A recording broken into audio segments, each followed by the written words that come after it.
Hello, it's me. Long time no see. This is COC Volume 3 and response तो अच्छा चल रहा है। वो इसी के साथ हम अपना जो सीरीज की फिलहाल जो ट्राइफेक्टा पे पहुंच चुके हैं और number third episode is about mermaids, जल परियां, जिसकी फैसिनेशन आज तक मीडिया और गाने और एवरीथिंग हर जगह ही किसी न किसी शेप और फॉर्म में मौजूद है।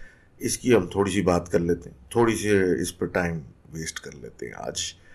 और बेसिकली जल परी क्या होती है, which is better known in the world as mermaids और मर फोक, हाफ मैन या हाफ वुमन हाफ फिश, जिसका ऊपर का धड़ जो होता है इंसानी होता है और नीचे का पोर्शन मछली की तरह होता है। इसको मरमेड या मर मैन या मर फोक कहा जाता है। ऑब्वियसली मर मैन की कोई ख़ास हिस्ट्री या फोकलोर में इतना तस्करा नहीं, और ज़्यादा मशहूर इसके इनके काउंटर पार्ट्स मरमेड्स होती हैं। एंड मज़े की बात यह कि बहुत सारी मिथ्स, लेजेंड्स और डिफरेंट चीज़ों से भी पुरानी ये एंटिटी है, क्रीचर है, जो कि तकरीबन पुराने रिलीजन्स के अंदर, जो कि मतलब एंशंट हिस्ट्री के पार्ट हैं, उनमें तकरीबन सब में ही थे।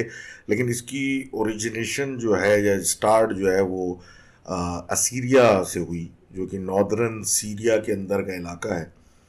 और वहाँ गॉडेस अस्टार्टे के नाम से ये जानी जाती थी। इनकी बैक स्टोरी ये थी, क्योंकि ये पहला इंसिडेंस है जो कि 2000 साल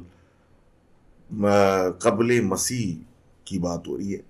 और उस वक्त ये क्या कहते हैं, गॉडेस का तस्करा आना शुरू हुआ, जिसमें इनका जो एवोल्यूशन है वो ये था कि ये गॉडेस थी who fell in love with a shepherd, और उसकी किसी वजह से उसकी मौत हो गई, और ये इन शेम इन्होंने पान या एक तालाब में छलांग मार ली।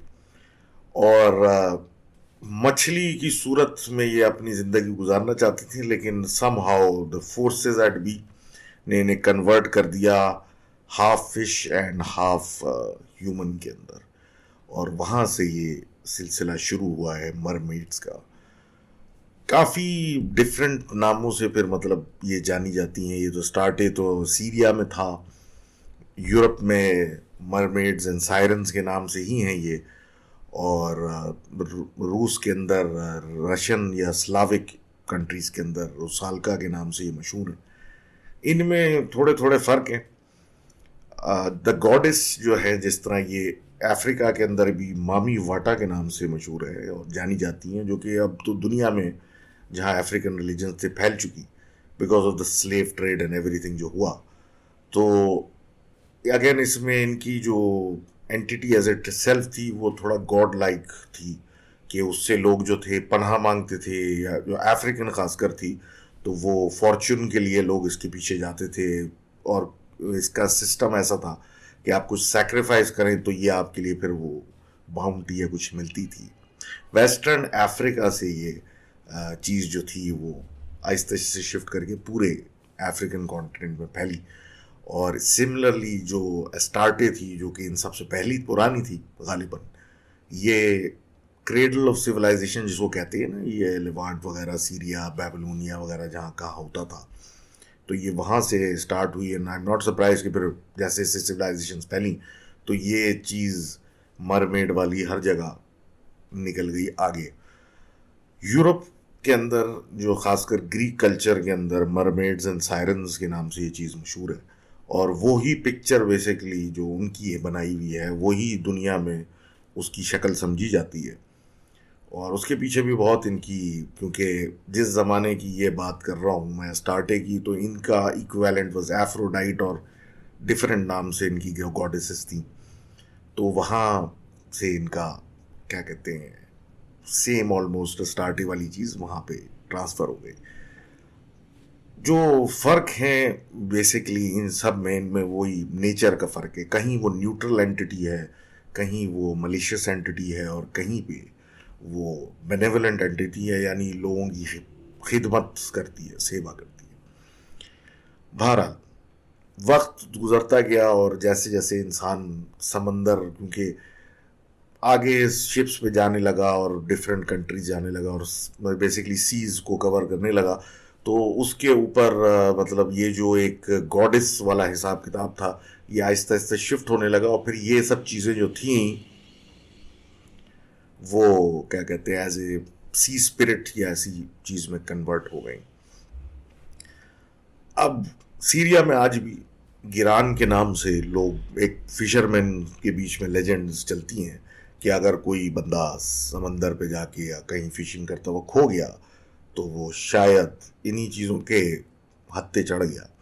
और जनरली जो मरमेड्स हैं उनके बारे में यही कहा जाता है कि जो सेलर्स थे पुराने ज़माने के, वो जब डीप सी कहीं निकल जाते थे तो रास्ते में ये उनको इंटाइस करती थी थ्रू सॉन्ग, बिकॉज खूबसूरत औरत का जिस्म था। सेलर्स जाहिर सी बात है इतने अरसे समंदरों पे घूमते हुए को देख के अट्रैक्ट होते थे और ये उनको किसी न किसी बहाने या तो डुबा देती थी या मार देती थी या डिफरेंट तरीक़ेकार से डिफरेंट काम होते थे। इवन ग्रीक जो स्टोरी ऑडिसी, द ऑडिसी, उसके अंदर ओडिसियस को भी शौक चढ़ता है कि सायरन का सॉन्ग सुनने के लिए वो अपने आप को बंधवा लेते हैं शिप के मास्क के साथ, ताकि उनके क्रू मेंबर्स तो कान बंद किए हुए होते हैं लेकिन वो अपना सायरन सॉन्ग सुन रहे होते हैं और वो बिल्कुल ही उसमें इंचैंटमेंट में आए हुए होते हैं और बिल्कुल ही पागल हुए हुए होते हैं। बहरहाल आगे बात करते हैं। अब इसको जो नाम रशियन स्लाविक टर्म है वो रुसाल्का है, और रुसाल्का के अंदर पहले ज़माने में तो ये एक ओके स्पिरिट था, नाम न्यूट्रल था, लेकिन जैसे जैसे वक्त गुजरा तो ये एक वेंचफुल स्पिरिट हो गया of women who have drowned, या फिर जिनकी मौत का बाइस पानी या बॉडीज ऑफ वाटर बने, तो वो आदमियों को जो है वो लूर करती हैं पानी की तरफ किसी न किसी बहाने से, और पानी की मौत उनमें मतलब का बाइस बनती है उनके लिए, आइदर बाय ड्राउनिंग और समथिंग एल्स। ये अभी भी लेजेंड्स उस सालका की मशहूर है रशिया, यूक्रेन, पोलैंड वगैरह के अंदर जो स्लाविक रीजन्स है। जर्मनी का अपना एक राइन रिवर है जिसकी एक बड़ी लंबी हिस्ट्री है, और उस राइन रिवर के अंदर एक लो राई या इस तरह करके कोई एक नाम है जो कि मैं प्रोनाउंस नहीं कर पा रहा, वो जो है वो उसका भी यही था कि वो पत्थरों पे दरिया के बीच में कहीं बैठ के बहुत खूबसूरत सी औरत एक बैठी होती थी जिसके पीछे सेलर्स जाते थे, और इवेंचुअली वो ऐसी जगह होती थी कि उसके शिप को वहाँ लाने के चक्कर में या तो शिप डूब जाती थी या टूट जाती थी या कुछ ना कुछ, और बाय से जहमत ही बनती थी यूरोपियन फोकलोर के अंदर मरमेड्स। अब जब हम एशिया, चाइना या जापानीज बात करते हैं तो उनका स्ट्रक्चर ही कुछ फ़र्क है।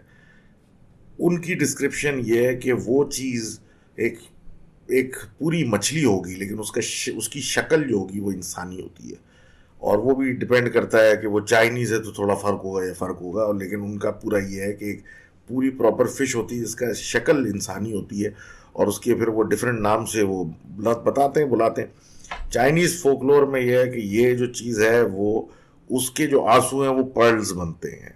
ऑब्वियसली ये तो कब की पुराने मतलब डिबंक होगी बात, लेकिन फिर भी उस ज़माने की बात है, एंशंट ज़मानों की, तो उसके पीछे फिशरमैन जाया करते थे एज ए ट्रॉफी या कोई ऐसी चीज़ मिल जाए, लेकिन इस चीज़ को बहुत ज़्यादा उनके ही एरा में बुरा समझा जाता था।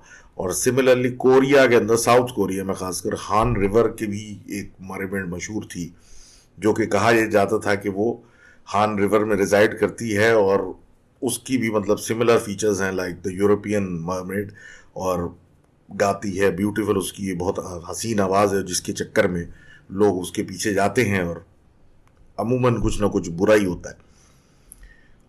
अब अगर हम कुछ बात करें रिगार्डिंग सम साइटिंग्स, ऑब्वियसली इस चीज़ को साइंटिफिकली प्रूफ तो नहीं कर सकते, ऑल्दो बड़े इंटरेस्टिंगली इस वीडियो बनाने से पहले कल एक एनिमल प्लैनेट की एक वीडियो थी, I don't know if it's fake और नॉट, लेकिन था एनिमल प्लैनेट, तो वो तो एक अच्छे क्रेडेंशियल वाला चैनल है, उस पर कोई वीडियो दिखा रहे थे जिसमें कोई डाइविंग सब के आउटर ग्लास पे किसी चीज़ ने बाहर से पानी में अच्छी खासी डेप्थ पे हाथ रखा था, बाकायदा हाथ था वो, तो अब वो पता नहीं वो फिल्टर्ड है या मतलब आर्टिफिशियल बनाया हुआ है थ्रू एनिमेशन और वट एवर, लेकिन वो एनिमल प्लानट की video it's like hard to believe. आप देखें खुद ही उसके ऊपर अपना देख के अजम्पशन बनाए। तो बहरहाल हम पुरानी साइटिंग्स की बात कर रहे हैं। वर्ल्ड वॉर टू 1943 के ज़माने में जब जापानीज फौजी इंडोनेशियन काय आइलैंड्स पे कब्जा किए हुए थे, तो वहाँ पे ओरंग इकान के नाम से एक तस्करा शुरू हुआ जिसको मैनफिश कहा जाता है, मतलब ट्रांसलेशन इस वर्ड का ही है। और उसके पीछे स्टोरी ये थी कि काफ़ी जापानीज सोल्जर्स ने पानी के अंदर तकरीबन 4.5 फीट के करीब की एक शेप देखना शुरू किया जब ये लोग वहाँ पहुँचे, जो कि कुछ धड़ उसका इंसानी था और बाकी नीचे से वो फिश लाइक था, लेकिन उसका मुंह इंसानों जैसा नहीं था, वो एक मछली जैसा ही कुछ मुंह था। और बस ये फ़र्क था कि उसकी स्पाइन पे जो था ना, उस स्पाइक्स निकले हुए थे और पतले लंबे उसके हाथ थे, थोड़ा सा पिंकिश कलर था सैमन की तरह। इंसानी रूप नहीं था लेकिन एक एम्फिबियस ही क्रीचर था, लेकिन वो शेप पूरा वही था जो कि मरमेड एस्क शेप कहलाता है। ये तो उन्होंने पानी में देखा। फिर इसी तरह एक नेचुरल लगून था जिसकी तरफ ये लोग जा रहे थे, एक और ट्रूप ऑफ सोल्जर्स जो कि एक डिफरेंट प्लेटून था।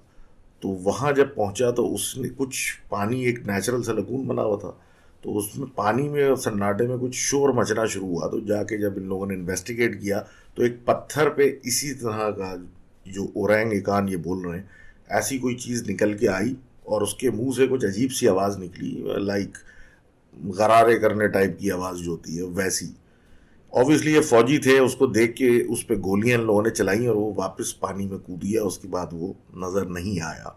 तो ये वर्ल्ड वॉर के ज़माने की एक साइटिंग है जो कि बड़ी मशहूर साइटिंग है। इसके अलावा भी आ, पुरानी ही है, लेटेस्ट तो कुछ भी नहीं है। एक जैक लीकर या लीशर करके कोई साहब थे हवाई के, उनकी शायद डिबंक हो गई कि फेक है, I don't know for sure, लेकिन वो क्लेम करते हैं कि वो जब पानी में शूटिंग कर रहे थे इन 1998 तो उनको डॉल्फिन्स के बीच में कुछ औरतनुमा शेप नज़र आया जिसको वो सही से कैप्चर नहीं कर पाए, और कोई उन्होंने बाद में कोई शायद पिक्चर भी निकाली, लेकिन अपेरेंटली वो चीज़ क्लियर नहीं है कि वो रियल है कि नहीं। नहीं हाँ, मैं उसमें नहीं पढ़ा, मुझे तो सरसरी सी ये स्टोरी पता है, तो I don't know if it's been debunked और नॉट। बाकी डिफरेंट नामों से, लैसिरन के नाम से कैरिबियन में ये चीज़ मशहूर है, बहामास में भी मशहूर है। सिमिलर सिमिलर कैरेक्टरिस्टिक्स जैसे मामी वाटा के थे अफ्रीकन के, उसका शेप जो है वो इतना नहीं है, मतलब एज ए फिश कभी वो टोटल औरत की शेप है, कभी वो इस तरीके से, तो वो डिफर्स।